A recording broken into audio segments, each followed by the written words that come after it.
ကျွန်တော်တို့သိပ္ပံပညာရှင်တွေရှာဖွေတွေ့ရှိထားတဲ့ Kepler 694 ချိုးနဲ့ပတ်သက်တဲ့အချက်လက်အသစ်တွေကိုဆက်ပြောပြပေးပါမယ်ဗျာ။ Okay ဒီချိုးအားဆိုရင်ကျွန်တော်တို့ကဘာကနေပြီးတော့အလင်းနဲ့2900အကွာမှာတည်ရှိနေတာဖြစ်ပါတယ်။သူက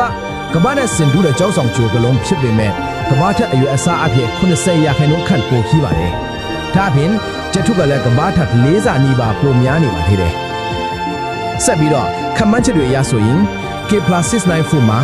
အရာမတိုက်ကြီးတစ်ခုလည်းသာရှိနိုင်ပြီးတော့အလဲဘုံမှာကြီးမားတဲ့တဲကန်တရားကြီးတစ်ခုရှိနိုင်တယ်လို့လည်းပညာရှင်တွေကယူဆကြပါတယ်။ကဲဒီဂျိုဘောကတမီတာကာလကတော့242ရက်ပဲရှိရမယ်ဗျာ။အရေးကြီးတာတစ်ခုက၎င်းဟာတက်ရှိများရှင်သန်နိုင်သော zone habitable zone အတွင်းမှာလှည့်ပတ်နေတာပဲဖြစ်ပါတယ်ဗျာ။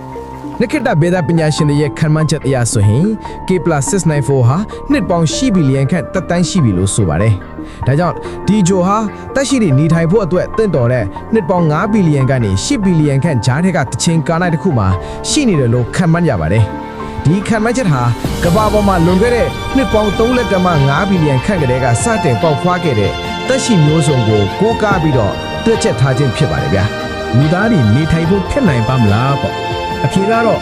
လက်ရှိသိပ္ပံပညာရဲ့ခန့်မှန်းချက်တွေအရာဖြစ်နိုင်ခြေရှိပါတယ်လို့ပဲဆိုရပါလိမ့်မယ်။ဘာဖြစ်လို့လဲဆိုတော့၎င်းဟာ